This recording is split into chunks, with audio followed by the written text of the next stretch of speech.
నమస్తే. Welcome to our channel. నేను ప్రియాంకారావు. ఏపీలో మరో కొత్త స్కామ్ బయటకొచ్చింది. అంటే ఇప్పటివరకు ఏమేమి చూసాం? కుంభకోణాలు, మాఫియా, స్కామ్‌లు. మద్యం కుంభకోణం, తర్వాత ఇసుక మాఫియా, ఆ తర్వాత కల్తీ నెయ్యి వ్యవహారం, తర్వాత పట్టు వస్త్రాలు. ఇలా ఒకదాని తర్వాత ఒకటి ఏది స్కామ్ చేయకుండా వదిలేశారు అని చెప్పేసి అందరూ అనుకున్నారు. లేదు, ఇంకొక కొత్తది ఏంటంటే ఆక్సిజన్. మనకు తెలుసు, వెంటిలేటర్ మీద ఉన్న ప్రతి వ్యక్తికి కూడా ఆక్సిజన్ అనేది ఎంత ఇంపార్టెంటో. మరి కొన్ని వందల కోట్లు ఈ ఆక్సిజన్‌లో స్కామ్ చేశారు అంటే, అసలు ఎలా దోచుకున్నారు రాష్ట్రాన్ని, రాష్ట్ర ప్రజల్ని అనేది ఇంకా అర్థం కావట్లేదు. ఎంత దోచుకున్నారు అనేది ఇప్పటికీ కూడా క్లారిటీ రావట్లేదు.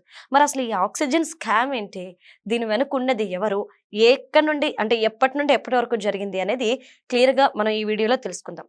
సో దీని గురించి మనతో మాట్లాడడానికి సీనియర్ జర్నలిస్ట్ సిఎస్ రావు గారు ఉన్నారు.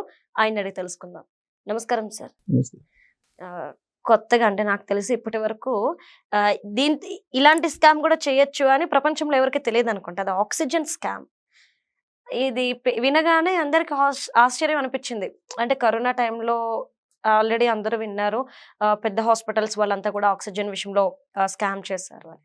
బట్ ఇప్పుడు కరోనాకి సంబంధం లేకుండా ఆక్సిజన్ స్కామ్ జరిగింది అని చెప్పేసి అంటున్నారు. ఏంటిది? కరోనాకు సంబంధం లేదు.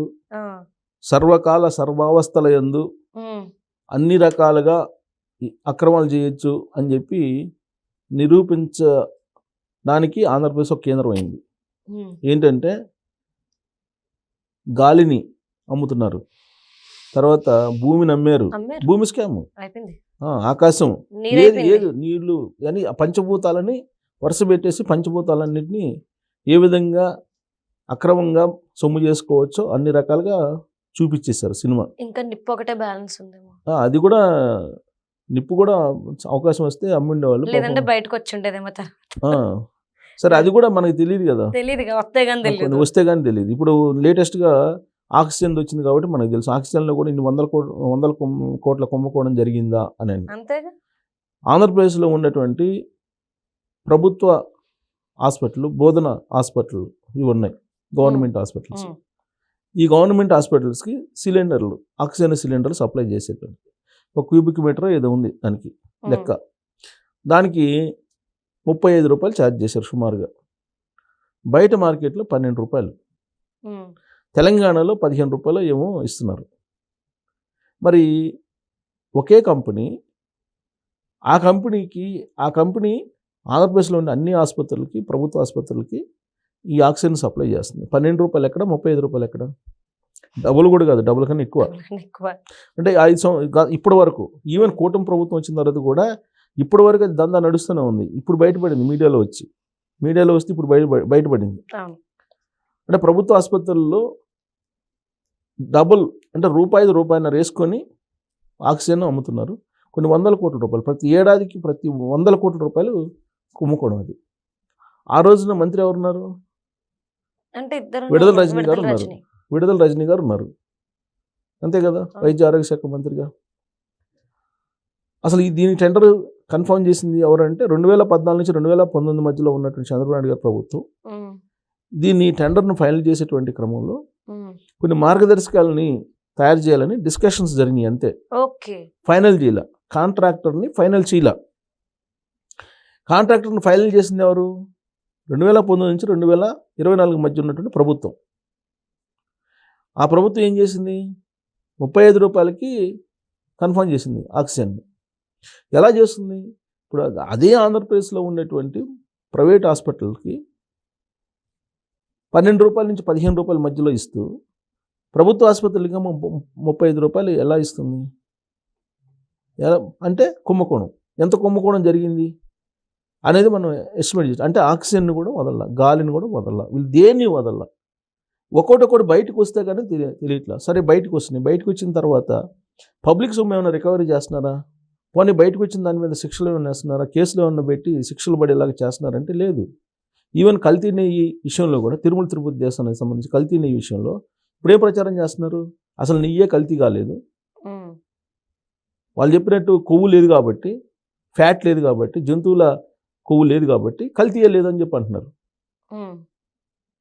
అసలు నువ్వు పామాయిల్ రసాయనాలతోటి నువ్వు కల్తీ చేసి అసలు నెయ్యి ఎట్లా తయారు చేస్తారు?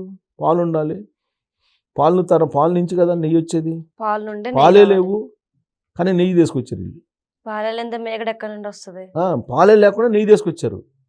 నెయ్యి తీసుకొచ్చి వాళ్ళు ఏమంటారు, కల్తీ లేదు కదా, కల్తీ ఉందన్నట్టు ప్రచారం చేస్తున్నారని చెప్పి అంటారు. అంటే ఎందుకు, అప్పుడు చంద్రబాబు నాయుడు గారు దాంట్లో జంతువుల కొవ్వు ఉంది అని చెప్పేసి చెప్పారు కాబట్టి జంతువుల కొవ్వు లేదని చెప్పి ఇప్పుడు సిబిఐ వాళ్ళు ఛార్జ్షీట్ చేశారు.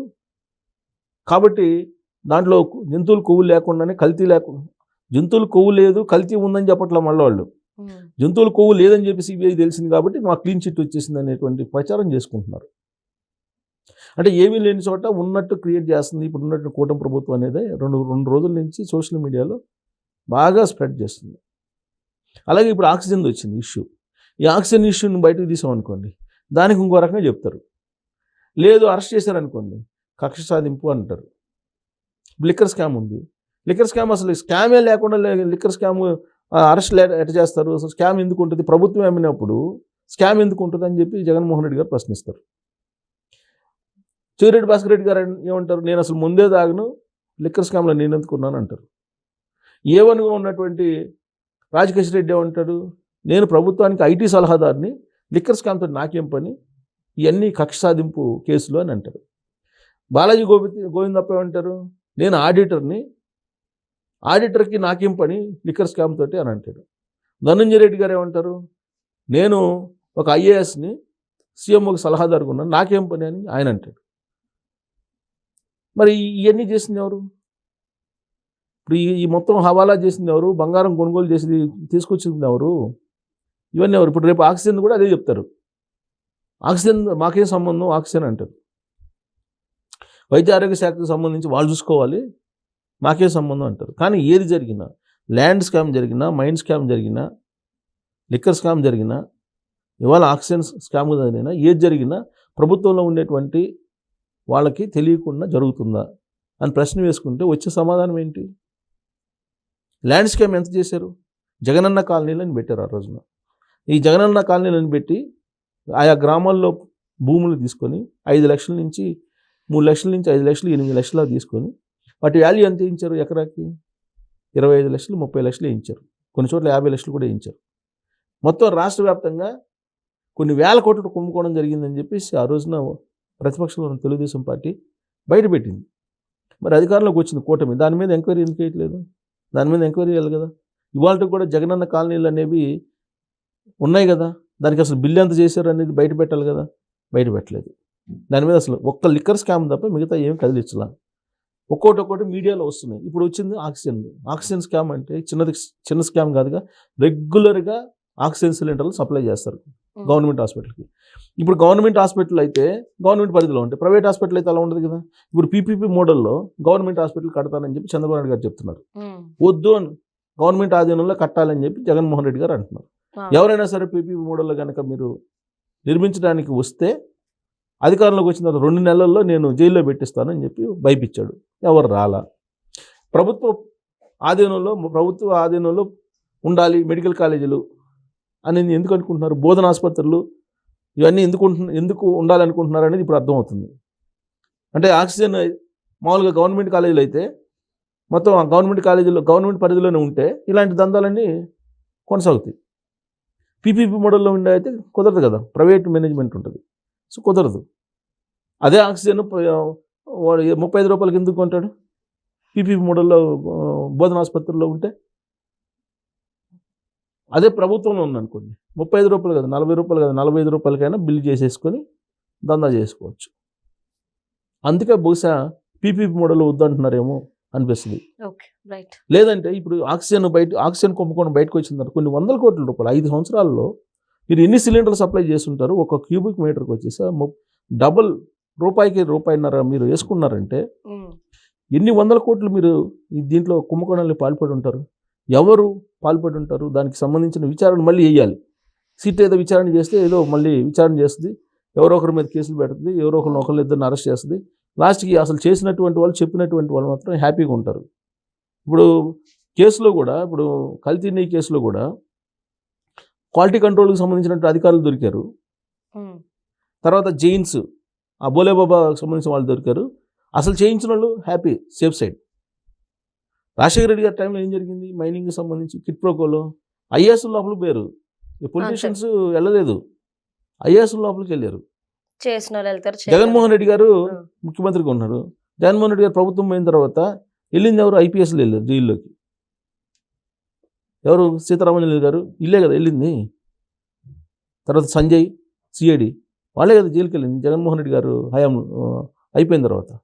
సో కాబట్టి చెప్పి చేయించినటువంటి వాళ్ళు సేఫ్ సైడ్గా ఉన్నారు. ఇప్పుడు ఆక్సిజన్ సిలిండర్ల విషయంలో కూడా చెప్పి చేయించే వాళ్ళు వేరే ఉంటారు. ఇప్పుడు అది ఎంక్వైరీ చేస్తే దొరికేది ఎవరంటే ఈ మెడికల్ ఆఫీసర్స్ ఎవరో దొరుకుతారు, వాళ్ళు బకరాలు అవుతారు. Thank you so much sir. Thank you.